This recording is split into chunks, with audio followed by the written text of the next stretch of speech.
Hello everyone, Parallel here, and welcome to Star Trek Online. Agents of Yesterday is out, everyone, that's right. I am super hyped to be checking out this new expansion. Agents of Yesterday is actually the third major expansion for Star Trek Online, and I thought what better way to kick off this new expansion than with a new player's guide to character creation. So what I'd like to do is just go through the basics of character creation and give you a little bit of background and information on the choices you need to make when you initially create your character. And what I'd also like to do in particular is give a little bit of advice and tips and give my opinion as a more experienced player that will hopefully help out and give some context to the choices you need to make. I know as a new player, you often don't understand the ramifications of the choices you have to make at character creation. It is a failing of a lot of major MMOs that you just don't know what is good, or you don't know if it will fit your playstyle later on in the game. So you're forced to make all these choices up front, and you really have no context, no experience in the game to understand whether they are good choices or not. So that's what I'd like to do in this guide, is to give you that background. So let's start off here with the actual character creation screen. As you can see, they did update it here with an awesome retro style for the Agents of Yesterday expansion. It has, the whole theme of the expansion is, of course, the original series, so it has a very 60s vibe to it. Now, when you're creating your character, initially, when you come to the character creation screen here, you have to make three major decisions right away. You have to choose your faction, which is here on the left. There are 4 factions now with this expansion's release. You then have to choose your species or race, basically. And then finally you have to choose your career. All 3 of these choices are pretty significant, and for the most part they are fixed. You cannot change any of these things later. There's no species change card you can buy in the store. There's no career change card you can buy for real money or anything. You are basically stuck with these choices pretty much through the whole career of your character. So they are important, and you want to make an informed choice as much as possible. Alright, so let's start out with the faction. So with Agents of Yesterday, with this third expansion, they actually added a new faction here called 23rd Century Starfleet. You also have your regular Starfleet. You have your Romulan faction. This was actually added with the first major expansion, which was Legacy of Romulus. Sorry, had to almost blanked out there. And then, of course, the Klingon faction. So, faction basically determines a few things. It determines what races you can select or what species you can select. I will be using those terms interchangeably, race or species. It will also determine what ships you have access to. Basically, there are, some ships in the game where only Starfleet can fly them, and there's some ships in the game where only Romulans can fly, and then, of course, there are KDF ships that only the Klingons can fly. There are other cross-faction ships that all factions can fly. Typically, those are the ships you get from lockboxes or higher-level rewards. You can get those, and those can be flown by any faction. But there are ships limited to each faction, just to be aware of that. And it also determines when you are ready to join a fleet, or basically a guild. Other games would call it a guild, but in Star Trek Online they are known as fleets. And basically the fleets are limited, so you have to join a fleet of the same faction that you are in. That is a current limitation. Although that fleet can be can be part of an armada, which Cryptic has hinted that in the future armadas may be cross-faction, but for now you are limited to within your faction. And let me just quickly give a couple description here about how these factions are a little bit different. Now, the 23rd Century faction and the Romulan faction are sort of considered half factions, quote unquote. Basically, these are factions where you will play your character up through the tutorial and the first sort of story arc, usually up to around level 11 or 12-ish. and then that faction will end, and then you will choose to join one of the actual main factions, which are, of course, the Starfleet faction and the Klingon faction. I believe if you start out as a 23rd century Starfleet, you do have to join Starfleet, whereas if you start out as a Romulan, you can choose at the end of that first story arc, you can choose whether you want to join Starfleet or you want to join the Klingons. So Starfleet and Klingons are the two major factions. They are basically full factions. They go all the way to level 60. They have missions and everything that are based on that faction. So that's how those work. And now, be aware that at this time, the Federation faction, or Starfleet, is the most populated faction. If you're looking for a wider choice of fleets that you want to join, you probably want to go with Starfleet. So if you either create a 23rd century Starfleet or a Romulan and choose to join the Starfleet faction when it comes to that point in your story. And you should be all set as far as being able to find a fleet. KDF faction is still a lot of fun, but and you do get, of course, access to the KDF races, which are all pretty cool. But just be aware that in the current state of the game, it is much less populated of the two factions, so you will have a harder time finding fleets. Just one more thing to keep in mind is that endgame content, almost all of it at this point, is cross-faction. So if you queue up for endgame queues, like Infected Space Advanced or any of the other CCA or any of the other major queues, almost all of them are cross-faction. So it's not like if you create a Klingon, you're not going to have longer queue times or anything like that. You'll still be able to queue up, and it'll team you up with Starfleet. Yeah. So just don't have to worry about queue times so much. It's more just you have to worry about finding a fleet, and you'll have more fleet selection if you are on the Starfleet side faction. Alright, so that's the background on faction. Now, since this is Agents of Yesterday expansion, I will of course be creating a 23rd century Starfleet character. Now, once you've selected your faction, that takes you to step 2, which is your race or species. Now, there are a lot of choices here. Typically, there are a lot of choices. Now, if you choose 23rd century, you only get the 4 founding races for that time period. So basically human, Andorian, Tellarite, and Vulcan. So you are quite limited there. But if you just are on the regular Starfleet faction, you have a huge selection of species to choose from. And if you are Romulan, you have a moderate, I guess you only have 4 there for Romulan as well. And then for Klingon, you again have a very large selection of species to choose from. Now, I don't have time to go through every species, but let me just give a few tips here, because species does determine a few particular things they got to be aware of. Choosing a species, well, for one, be aware you cannot change it later. There is no species change. There is no sex change either, so you can't change the sex of your character. But you can change your appearance of your character at any time. So that's pretty cool. You don't have to buy a appearance change token or anything like that. You can always go to a tailor in the game and change your appearance of your character at any time, no charge. So that's one thing to be aware of. You don't have to spend too much time getting your character just perfect. You will be able to change it very easily in-game at any time. So, like I said, I don't want to go through every species. There's just too many of them. This video would be too long. But I do want to give a few highlights here and basically help you make your own decision. So, when you're going through and selecting on the species, so for example, I have human selected here, you have to see this button right here called Race Info. So this is one of the major things determined by your species is your traits and what traits you have access to. There are a lot of traits that are cross-species that all species have access to, but there are several traits that are limited to certain species.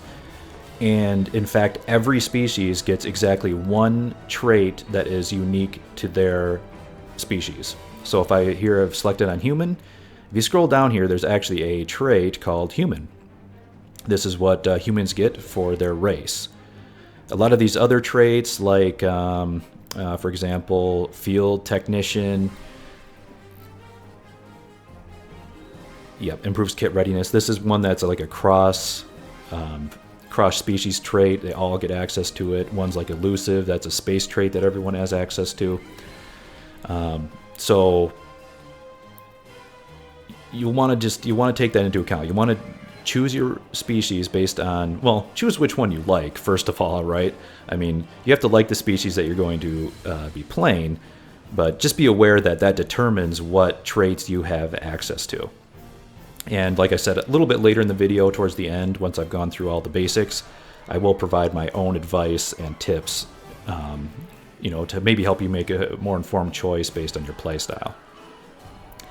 So here are all the traits you get. So if I go over here to Andorian, you can see there will be a trait in here called Andorian, and it will tell you what Andorians get, and so on and so forth. You can do that for all the races and see exactly what traits they have access to.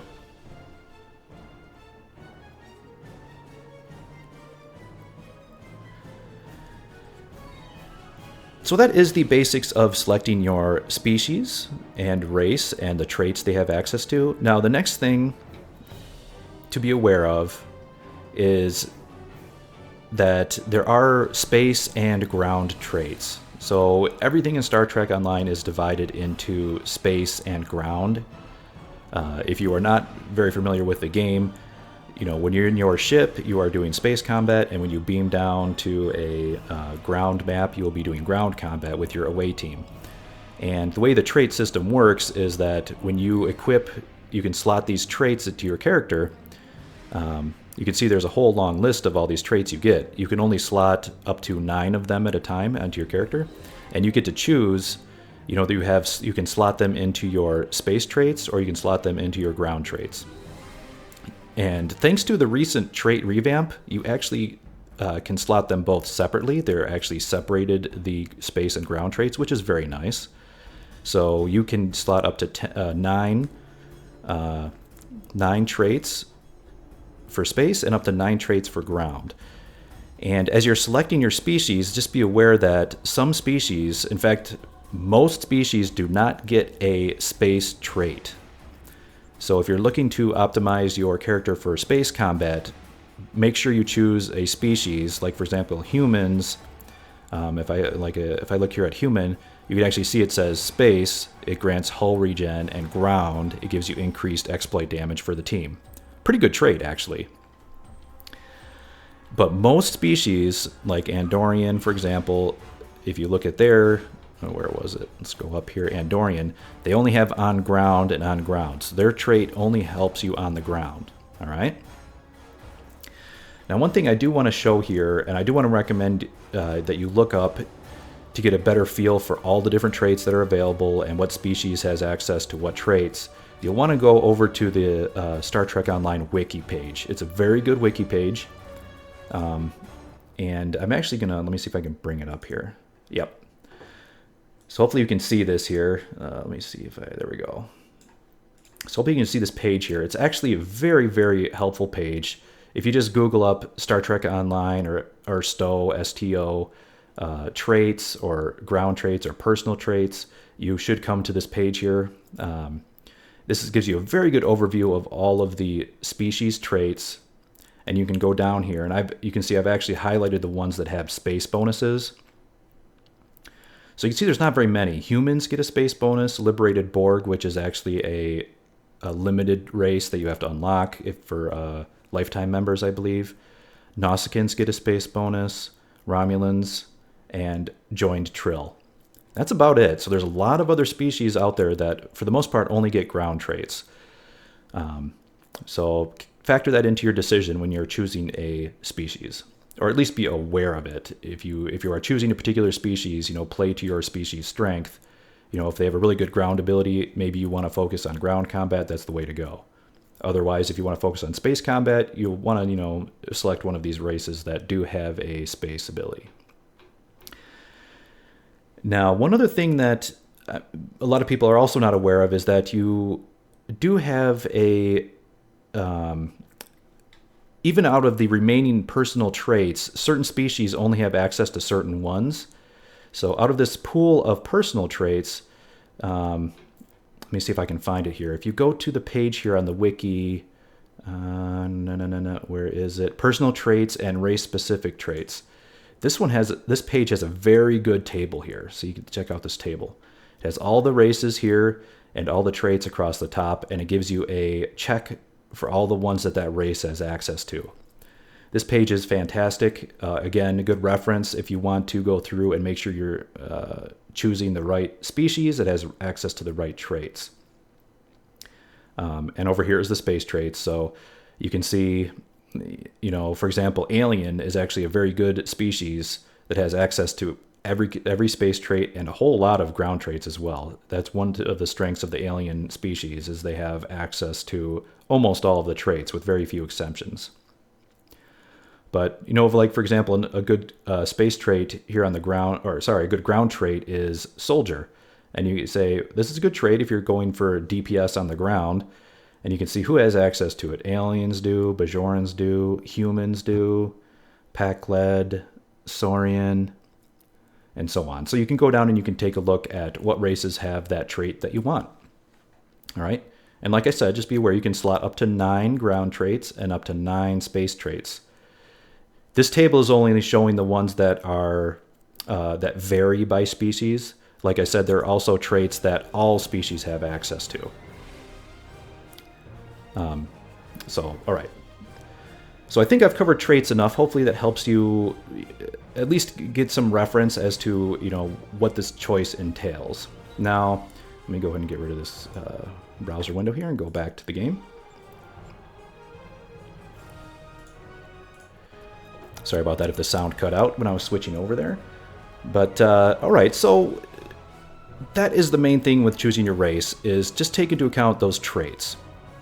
Now, just as far as cosmetics go, your race does determine quite a bit cosmetically. The appearance, a lot of the customization options when we get over here to actually customizing your appearance are all determined by your race or your species. And there are actually certain costume items that are only available to certain species. Like, for example, if you want to make, let's see here. Yeah, the famous one, of course, is the Orion females. They are the only ones that have access to the Orion female attire, I guess you could call it. So that's just something to keep in mind, is that if you are looking for a particular look, like, for example, if you have a liberated Borg, again, you have to unlock these, but if you have a liberated Borg, they have, like the eyepiece and the other cybernetic parts that they have access to, that other species will not have access to those cosmetics. All right, so let's say you've decided on your species. I'm going to go back here to 23rd Century Starfleet. I'm going to be choosing a human. And once you've done that, the next choice, basically the last choice as far as your character's career goes, is to select the career. That is, you have 3 choices here. You can choose engineering, science, or tactical. And let me try to give a little bit of context here as well. So career determines several things.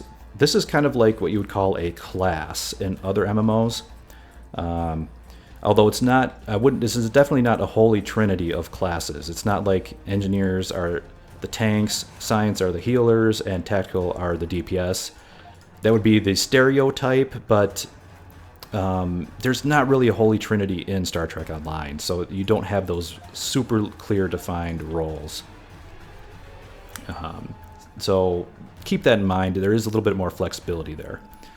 All right, so your career does determine a couple key things. In particular, it determines your captain abilities, which is very important to determining your playstyle. And there are these captain abilities that are for both space and for ground. And one other thing to keep in mind that people also don't always know about, is a little bit hidden, it's not really displayed here when you choose the character, is that there are actually unique personal traits that are specific to the career as well.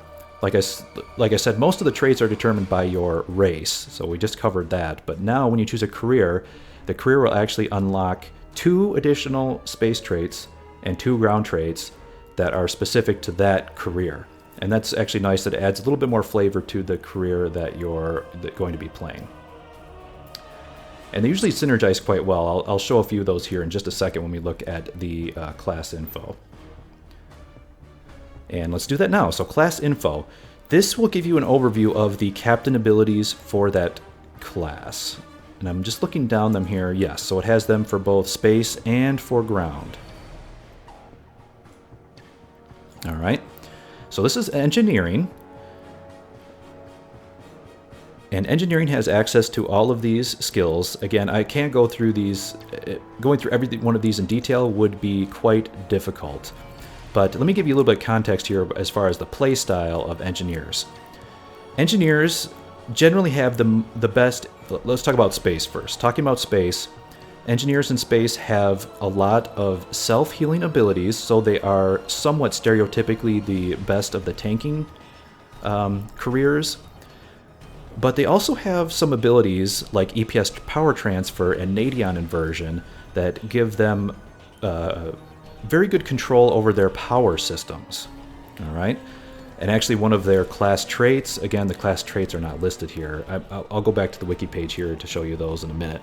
But they have a class trait as well that helps them boost up their power systems, which again does actually help damage. So when you have more EPS and you have Nadion version, which reduces your power cost for your weapons, that also helps your damage output. So engineers do have a little bit of both. They do have that tankiness ability. A lot of these abilities like rotate shield frequency, and particularly their sort of ultimate ability, which is Miracle Worker, is a huge self-heal, kind of a oh shit, save my life ability with a long cooldown. But those two abilities are kind of tanky and self-heal abilities. So that's engineers they do have that tanking ability, and they do have the ability to control their power systems in their ship, which indirectly helps their damage. Having more power into your weapon system will help your damage, and more EPS as well. So that is how they play in space. Now in ground, they are more of a they do have a shield healing type abilities, but they're kind of their main thing on the ground is their ability to summon in pets or constructs. Basically, they are the masters of bringing in turrets or dropping in time bombs. They also have a really cool orbital strike ability, which does awesome damage. But most of their abilities focus more on that. More on summoning in little pets to help you out. So again, that's kind of their playstyle. They do have other things. They do have a shield heal and some other abilities that, again, contributes to their tankiness. So on the ground, they are still one of the more tanky classes with all the self-healing capabilities that they have. But again, they do have awesome damage capabilities as well, because Orbital Strike is a huge damage ability that only the engineers get. It's a very cool effect.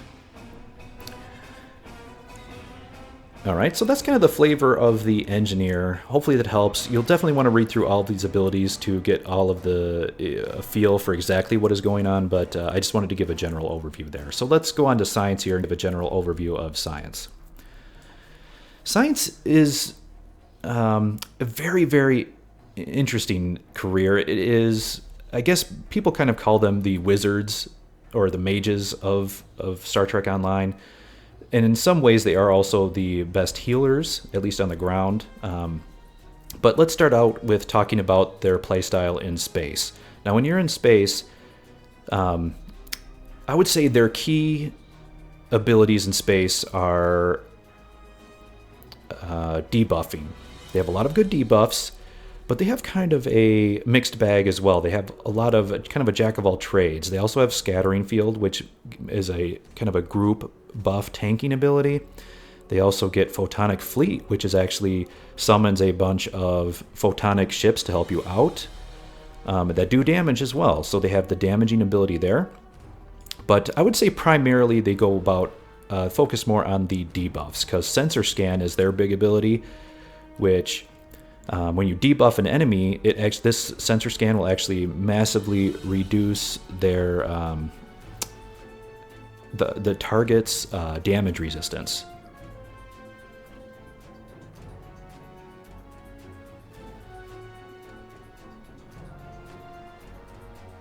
So that will actually, again, indirectly buff your damage, because you are debuffing their damage resistance when you hit them, and also all of your allies, when they hit them, will do more damage. So it's very cool.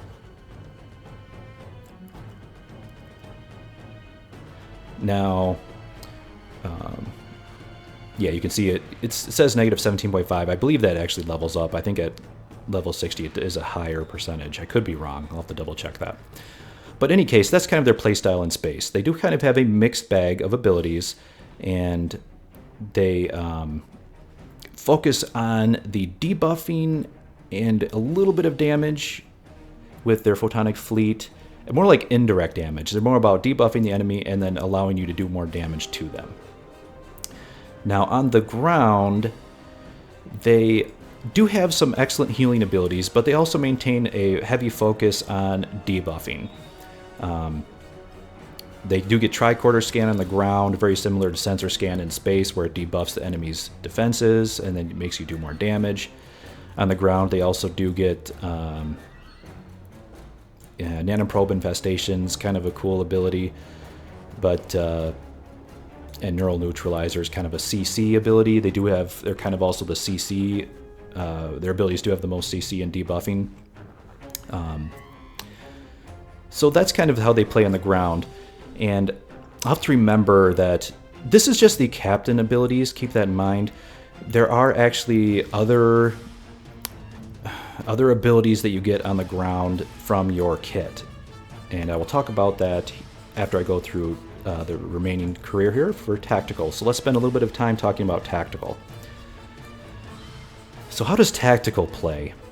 They're kind of the stereotypical DPS class, although that's, like I said, engineering and science both have ways of boosting DPS. Just that tacticals do have the most amount of buffs.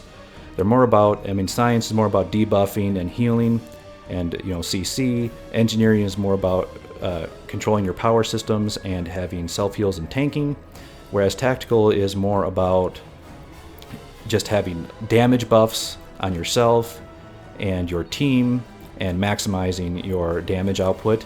They also do have some other interesting things like tactical initiative to reduce cooldowns.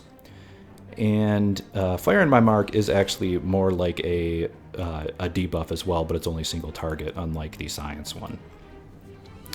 So again, all the classes have a mix of abilities, so you can't just fit them all neatly into one package.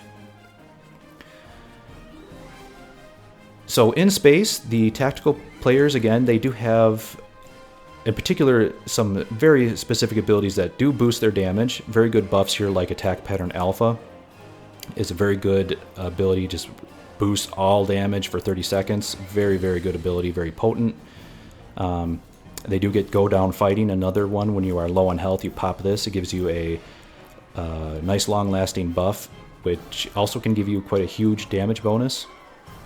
And that's basically it. And then they just are all about the buffs and dishing out the damage in space. Now on the ground, they have a pretty similar idea, where for the most part they focus on buffing yourself and your team. They have some good area of effect buffs for boosting your group damage. On the ground, they also have things like target optics, again, buffs your damage, and there's actually a way to also have this debuff enemy resistances, which is very nice. You get that later with a duty officer. What else do they get on the ground? Oh, yes, that's right. They do get one cool ability on the ground that is, again, unique to them, which is Security Escort. When you click this, it will bring in a bunch of... basically, it beams down a bunch of red shirts to help you out. Pretty cool ability. It's kind of on a long cooldown, but very potent ability. The team will last for, like, what does it even say? I'm not quite sure. They last for maybe 30 seconds or so, and they help you out. They dished out damage. They take some heat off of you. Because as a tactical player, one thing you are lacking is heals. You don't really have any heals, either shield heals or health heals, right? So science, they get a lot of health heals. Engineering gets a lot of shield heals on the ground, and tactical on the ground, you really don't get that. You got to focus more on buffing yourself. Now, you can buff yourself to give yourself damage resistances, which does actually make it so tactical characters can be fairly tanky. But you're going to have to depend on your teammates and on your your away team, your bridge officers to help you out for healing.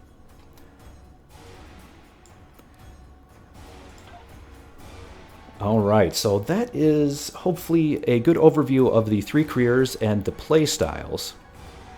Now, there were a few things there I mentioned I wanted to cover as kind of a follow-up. Now, just in general, there's no...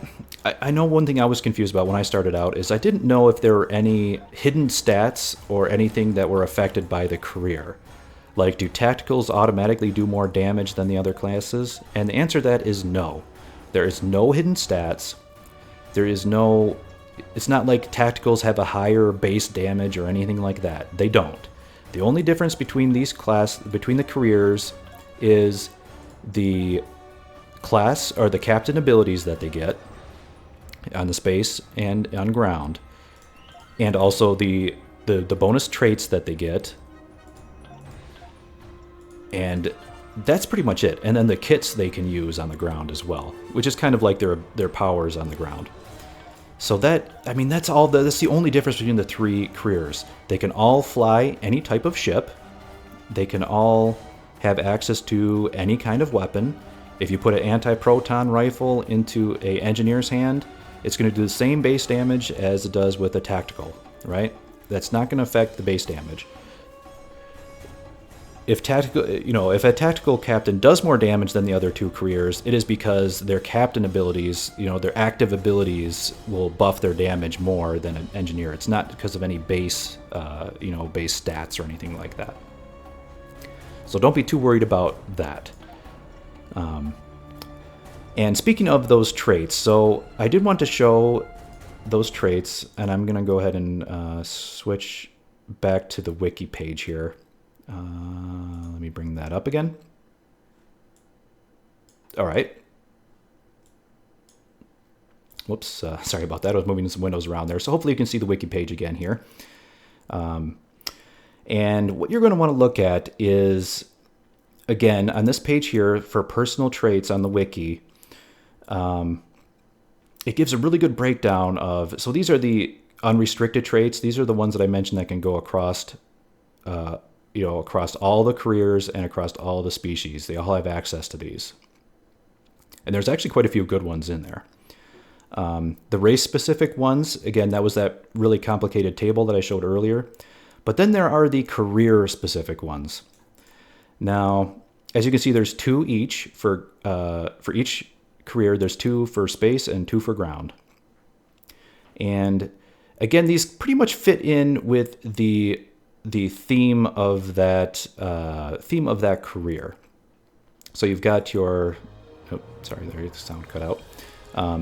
You've got, for example, for tactical, they give you the crippling fire and last ditch effort.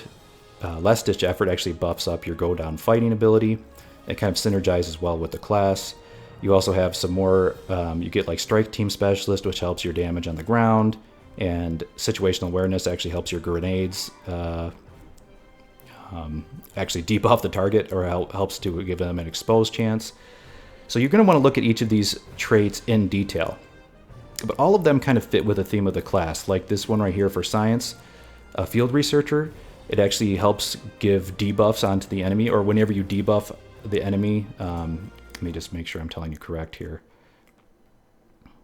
Yeah, you get a damage bonus versus targets that you have debuffed or controlled, which is very cool.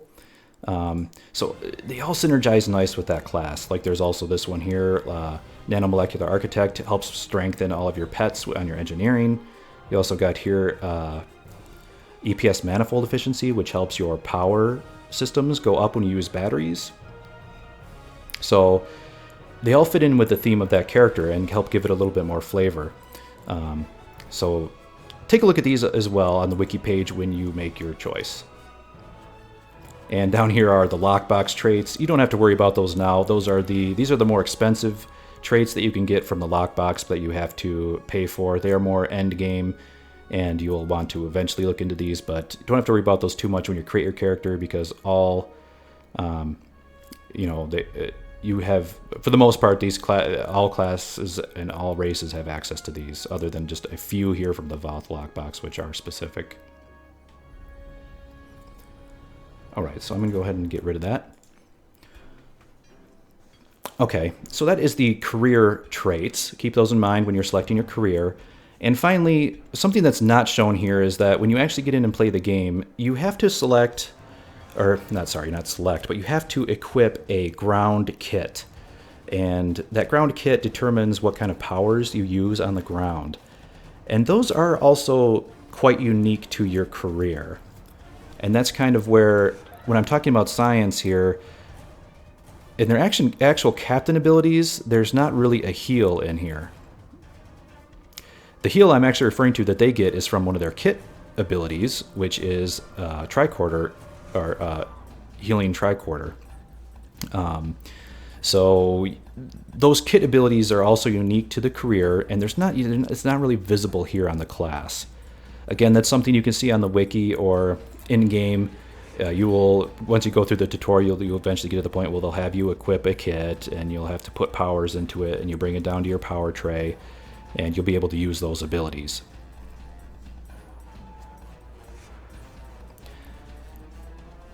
But I think the description that I had is still accurate. So as far as the 3 careers go, and the kit powers will also pretty closely follow along with the theme for each of those 3 careers. All right, so once you've selected your 3 major things here, so the faction, the race or species, and then the career. Those are the 3 main things that you got to select. After that, it's pretty much straightforward. You just go through, you pick your appearance. There are all kinds of customization here you can do. You can customize your head. There's all kinds of sliders. It's a pretty solid character customization as far as MMO go. Lots of different sliders for different abilities, or for different body parts. Your uniform, you can select various parts. This is actually quite limited here for the 23rd century. They wanted to keep it more closer to the canon uniforms from the actual original series. So it's a little bit more limited here, but some of the other factions you will have more options here. There are some cosmetics you can also buy in the in the real money store. So you can go through here and pretty much customize how you want. There are all kinds of crazy things you can do. One thing you would want to be aware of is that you can load and save your presets, which is very nice. I actually did create a preset earlier. It appears to be a little bit buggy right now for Agents of Yesterday. When I loaded it, it didn't exactly load the uniform that I had selected for some reason.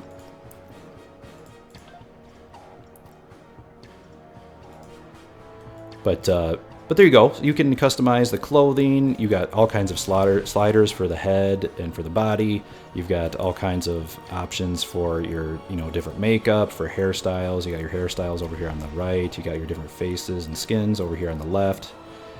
It's you can even customize your stance. You got all kinds of different sort of idle stances here, which is pretty cool. If you're going for a goofy-looking alien species, maybe you want something like the creature. This is more like, I guess, like how the Frankie like to stand. So there you go. All kinds of different options. And then finally, your last thing here in character creation is just to give yourself a name. And you can put in a little background. You can name your first ship. All lots of fun. Doesn't really affect gameplay at all.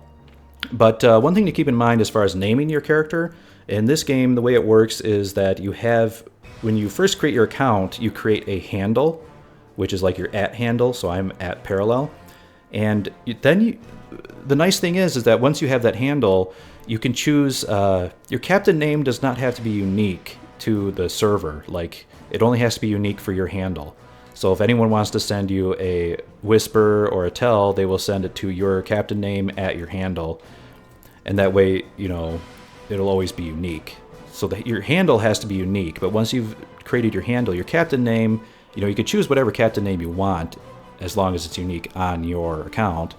And that makes it a lot easier to come up with good names for your character. You don't have to worry about, unique names. I know it's a pain in the butt in a lot of MMOs to even find a name that for the ones that it's required to be a globally unique name. This one, it only has to be unique within your particular account because your @ handle is unique.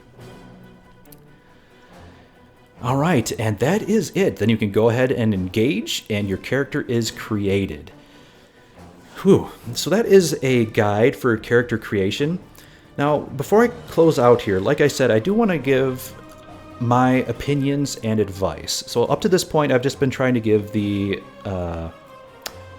just the facts, just the actual information to help you decide.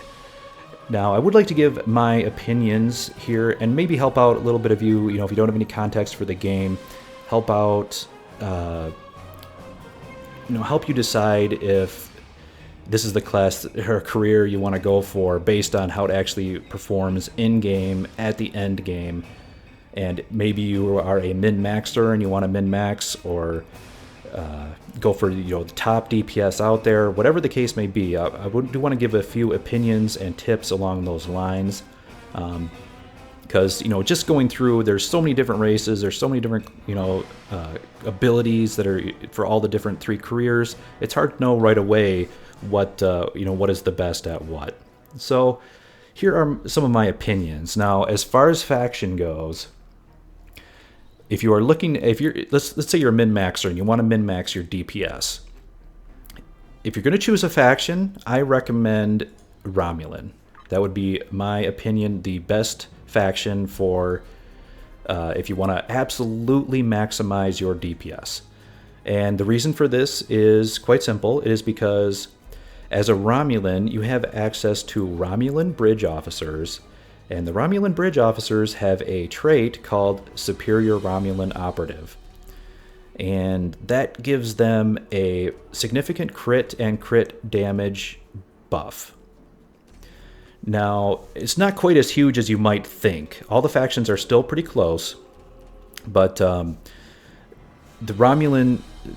other factions can get a Romulan with the Superior Romulan Operative trait, often called SRO as the acronym. The other factions can get SROs for their tactical officers through, much later in the game. Once you get into a fleet and you get the fleet embassy, you can actually eventually get those. So for tactical seats on your bridge, for the other factions can get Romulan operatives. But the Romulan faction is the only one that can get them for all of their seats. So they can get them for tactical, science, and engineering. So that does give them a slight advantage in the overall DPS race. Again, it's not a huge difference. It is a very minor difference in the grand scheme of things. But I'm just talking if you're going for absolute minimum min-maxing here.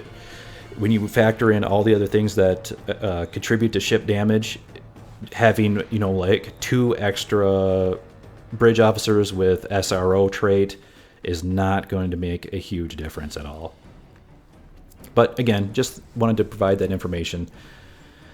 You also have to keep in mind that there are the faction you choose does determine your ships. So if you're a particular endgame ship you're looking at flying, you'll have to look and see what factions can fly it. Like for example, with the brand new Kelvin lockbox, if you want to fly the new Federation Dreadnought, the Vengeance, that thing looks amazing. You have to be a Starfleet captain. And the truth is, there are some ships out there on the Federation side that are incredibly good that may stack up, that may be even more important than having those extra, bridge officers with SRO that a Romulan can get. But then again, Romulan have some pretty fantastic ships on their own. The Scimitar is still one of the top ships in the game. And so that's definitely no slouch. So if you're min-maxer, like I said, go with the Romulan to get the easy access to the Romulan bridge officers with the SRO trait. But don't take that, as if you're looking at the other factions, don't worry too much. Again, at the end game, once you have everything maxed out, that will be a very minor difference in the grand scheme of things. Now, again, as far as if you are a min-maxer, I will give my opinion as far as what species to choose. Now, I already showed on the wiki page that there are only a very limited amount of species that have a space trait. So if you're looking to maximize your space damage, your selection is already very limited. And here I'll give you my opinion on, for each faction, what would be the best one.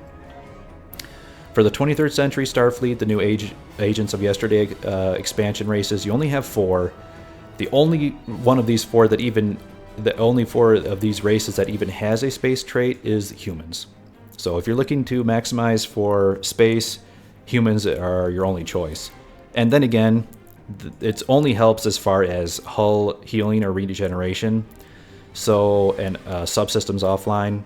So not really a DPS boost in space as far as that goes. Now, if you're trying to optimize for ground, you actually have quite a few options. I mean, 90% of the species out there have a ground-based trait. So you'll want to take a look at, again, at the wiki page, or just, go through each here and take a look at each of the race's traits to see what they get. Like, we can go down here to Tellarite and see what they get. So they get resistance to physical, placate hold, so crowd control effects, 50% chance for 20% all damage for 20 seconds when receiving a critical hit, kind of cool. You don't get critical hit too much in this game. Enemies don't have super high crit rates, so that probably won't be up all the time.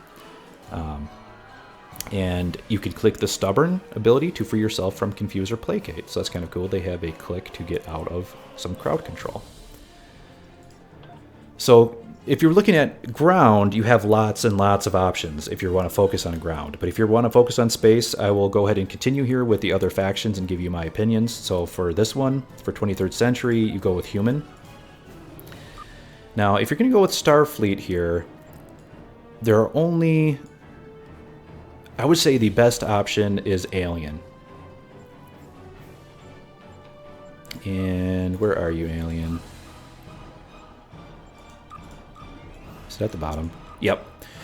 So Alien, and the reason I would say Alien is still the best is because, for one, they have the access to the most traits, so you can pick among the best traits. And two, because their ability, it should be right up here, Alien, they get +1 trait choice. Let me put that into a little bit of context. Alien, that +1 trait choice actually means they have +1 slots in their personal trait area. So where all other species get 9 traits that they can slot, aliens get 10. And they get 10 for space and 10 for ground. Whereas all the other ones only get 9 for space and 9 for ground. So that makes aliens very, very good. That makes them have access to one more trait. They can equip one more trait than all the other races. And with the recent revamp to traits, there are actually a lot of good traits out there. There are just the base cross-class traits that are available to everyone. You slot up those. Once you get late into the game and you can start getting the really good lockbox traits, you'll have more room. You'll have one extra slot for those. And in truth, that will actually translate into a higher DPS, because you could fill up all 9 or all 10 trait slots with DPS abilities. You'll be doing a little bit more DPS than the other species, which can only fill up the 9 slots with DPS abilities or traits. So for Starfleet, that's what I would go with for Alien. And in fact, Alien is good for any of these. I mean, 23rd Century can't be Alien, which is kind of a bummer. But for the other 3 factions, Alien is a solid choice. For both space and ground, they have access to the most traits. They have 10 trait slots, unlike the rest, so you can't go wrong with Alien. And also the good thing about Alien is they are free. You don't have to unlock the species. One other thing to note is that joined trill, which is one of my favorite ones, it is a species that you have to, that's the regular trill. Where's the joined trill? The joined trill is One of my favorite species in Star Trek, just in general. I've always loved Join Trill. Dax is one of my favorite characters. But they do have a space ability, which does give them a minor buff to a whole host of space skills. Some particular good ones. They do get a small bonus to part gen. They do get a small bonus to starship weapon training, which is, again, it's a very small bonus. It's not very big, so it's not a huge thing, but they do have some bonus to space that would increase their DPS. But I would still say Alien is probably better if you're looking for straight out min-maxing. Alright, so let's go on to Romulan faction here. Now, if I had to choose one race here, it would, of course, be the Romulans. And the reason why is they have a trait called Romulan Operative, which gives you the 1.5% crit chance, 3.8 crit severity, and 10% power recharge speed for cloaking. These are actually, it doesn't say this, but these are space abilities. And it's very good. It's very much like the SRO trait I mentioned earlier that your bridge officers can get. It's kind of like a slightly weaker version of that you can get as a captain. Reman are somewhat good as well. Their trait, you do have to unlock Reman. They are a purchased race, but what is theirs? I believe theirs gives you... I could have swore they had a space trait that increased their cloaking, increased the duration of the cloaking buff. Infiltrator, that's it. That doesn't say Reman on it though. But yeah, they have this Infiltrator ability which, after cloaking, increases the duration of your ambush damage bonus, which is actually very good. So, that is a slight damage bonus if you like to go in and out of Cloak Lock. That is a good ability. And Romulans do also have access to Alien, which is always a solid choice, like I said. Having that 10th trait slot, you know, you could put another damage ability, which will probably give you almost as much as, you know, having a Romulan Operative or an Infiltrator. So really Alien is a solid choice as well for Romulans. Okay, and let's take a look at KDF. So if you're choosing a species here, I'll give you my opinion, and that would be Nausicaan. Again, you could choose Alien, always a solid choice, but if you're looking for something else and you want to choose something with space that will help, you know, maximize your space damage, that would be Nausicaan, and that is because they get the pirate trait. Again, I didn't put it here under Nausicaan, that's kind of strange, but they do get a trait here called Pirate. Where are you?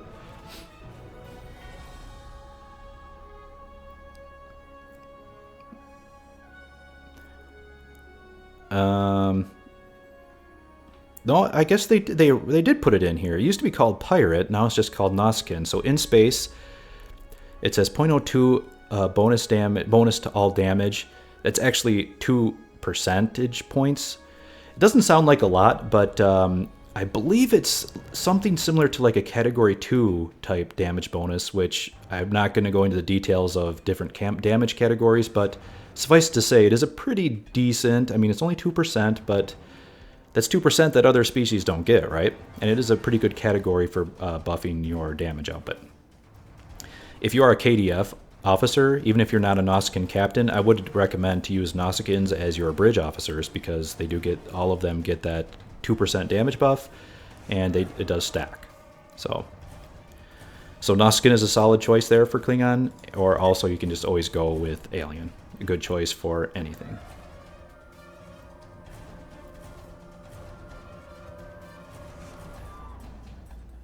Alright, and so that's my opinion there. Now, I want to give an opinion here as well on a career. And this one's tough because it really does depend on the playstyle you want. Like I said, if you want to have, you know, more tanky style with better power system management, go with Engineer.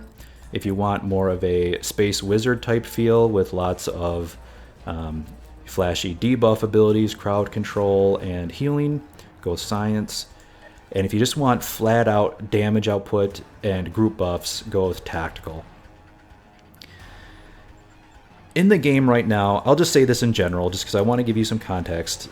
In general, in the game, in endgame right now, DPS is king in this game. Healing, don't get me wrong, there are good healing builds out there, and there are good tanking builds out there.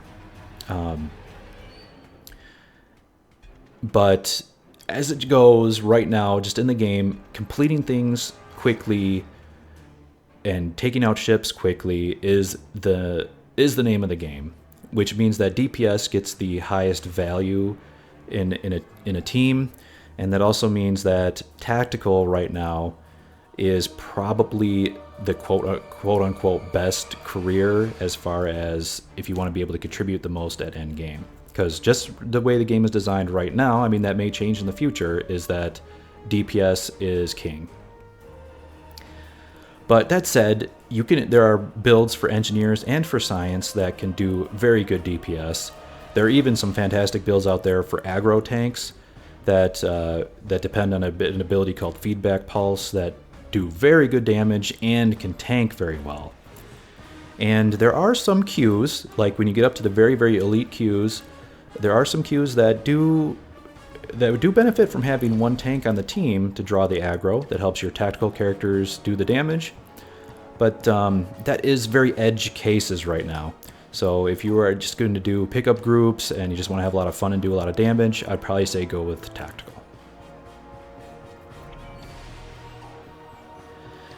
Whew, all right, guys. So those are my opinions, and hopefully that gives you a little bit of help for making some choices.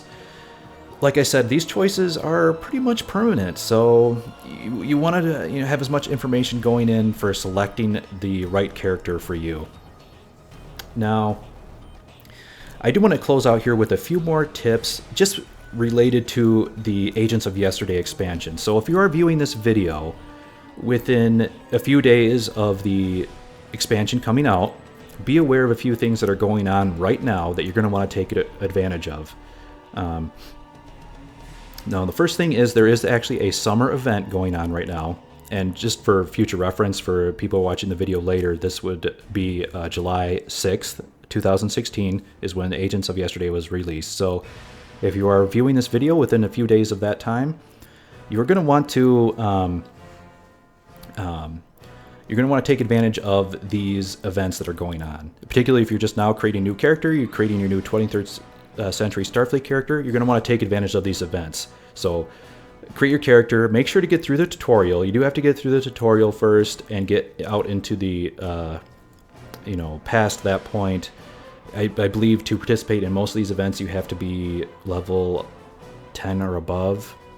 So you want to get through that tutorial first story mission arc, and then you will be able to do these events. But the first one is the summer event, like I mentioned. So once you get out into the open world and you can navigate out in the galaxy map, you're going to want to head over to Risa, and that will get you into the summer event. You'll want to take advantage of that while it is running. There is not enough time left to get your hands on the free event ship, but you can still take advantage of it and get there are some kit modules you can get there, so some abilities you can get for your career that are unique to the event. You'll want to take advantage of that. There are some cosmetics and other cool things you can do. It's a fun event, so I'd recommend to take advantage of that right away with your new Agent of Yesterday character. There is also a episode replay event going on that you will also want to take advantage of. And unfortunately, that one... real quick, the summer event lasts until the 21st of July. Now, this episode replay event only lasts until the 14th of July. That's only like a week. So, this event, I did a video on this event previously, so please refer back to that video. Just search my channel for the episode replay event that's going on right now, and that has all the details there. But basically, there are 4 special episodes, basically missions that you do as you're leveling up. You're going to come across 4 missions that have a special reward during this event, and this event ends on the 14th. And I'm just going to quickly name them here, but please refer to my previous video for the details. So as you're leveling up, you're going to come across a mission. I'll do this in order as far as you're leveling up. You're going to come across a mission called Knight of the Comet. And from that mission, you will get the special reward, the Ophidian Cane. Then after that, you will come across a mission called, what is it? Cutting the Cord. That will get you a Riemann Science Officer for your bridge. So take advantage of that. As you level up a little bit more, you get into the Cardassian arc. There is a mission towards the end, which is called Boldly They Rode. That will give you the Shard of Possibilities, which is a ground device, which is very, very good. If you can level up and make it to that mission, I highly recommend doing that, because once this event is over, you won't be able to get that Shard of Possibilities anymore, and there's no telling when it will ever come back. So you might have to, I don't necessarily say you have to power level, but just be actively playing through the episodes. You shouldn't have too much of a problem getting in there within a week. And then finally, the last one is in the Breen story arc, and is called Cold Storage, where you can get a Breen Tactical Officer candidate. So you can have a Breen on your team, which is pretty cool. So those are the 4 missions. You'll have to get to, if you want to get the Breen one, you'll have to get all the way up to about level 47. Leveling this game is pretty fast, so that should be doable within a week, as long as you play maybe a couple hours a day. Maybe you shouldn't really have a problem. So that event is going on. And then finally, there is the Temporal Agent event. This I really want to check out. So I will be doing a little bit of a Let's Play on my Agent of Yesterday character. And when you create a new character during this event, and this event runs until August 24th, so anytime you create a character, a 23rd century Starfleet character during this time through August 24th, they will be flagged as a temporal agent. And if this is anything like they've done previous events like this with the Delta expansion, they had a Delta Recruit event. If this is anything like that, it's a very cool event. You'll want to create your character now, and as you level up the character, you'll have special temporal agent tasks that will pop up in your regular missions. You do those special tasks, and you get rewards along the way. And some of those rewards are very nice, like they give you some, epic quality weapons and things to help you along as you level up. So those are 3 events that are going on right now that you're going to want to take advantage of. If you, like I said, if you're catching this video very soon after July 6, 2016, you could take advantage of these 3 events.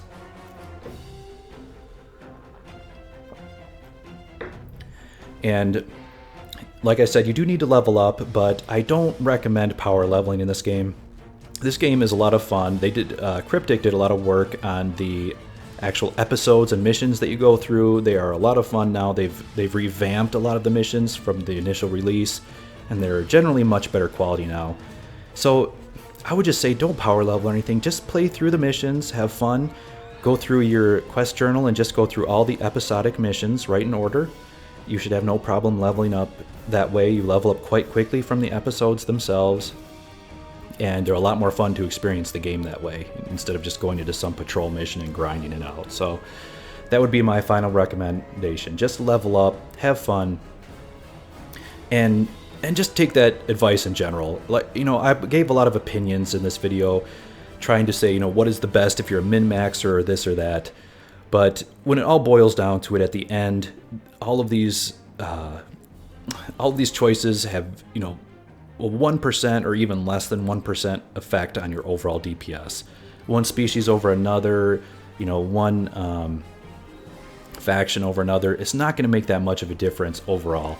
There are so many other things in the game: your piloting skills, your, how you spec out your ship, your equipment you put on your ship, how it's upgraded, how well your equipment is upgraded, and so on. Those have much, much more effect than just like a little 1 or 2% damage buff from your trait or from your species, whatever the case may be. So just have fun, choose what you want to choose, and don't worry about it too much. If you are an absolute min-maxer, look back at my advice that I gave in the video, and that will help you make a choice that way. But if you're not a min-maxer, don't worry about it. Later in the game, all the species can do fine DPS. All of the careers can do fine. It's just, if you are a min-maxer, you're looking for that tiny, tiny little edge, that was where my advice was coming from. I'm not trying to tell you how to play. Just have fun. This game is a lot of fun. The missions are great to go through. A lot of good missions with throwbacks to previous episodes that link into episodes from all the different series. It's just a lot of fun. So just choose what species you want, what career you want, and play through it, and you'll have a good time.